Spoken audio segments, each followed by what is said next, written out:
बोलो कृष्ण भगवान की जय हो।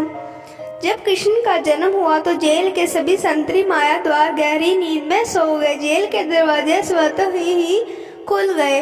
उस वक्त भारी बारिश हो रही थी। यमुना में तूफान था। उस बारिश में ही वसुदेव ने नन्हे कृष्ण को एक टोकरी में रखा और उस टोकरी को लेकर वे जेल से बाहर निकल आए। कुछ दूरी पर ही यमुना नदी थी। उन्हें उसे पार जाना था, लेकिन कैसे?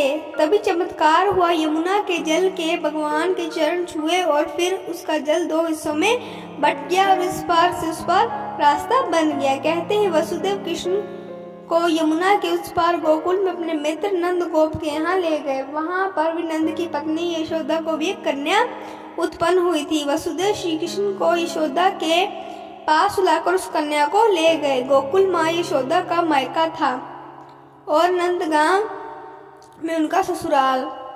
श्री कृष्ण का लालन पालन यशोदा व नंद ने किया। गोकुल यमुना के तट पर एक बसा गांव है जहां सभी नंदों की गायों का निवास स्थान था।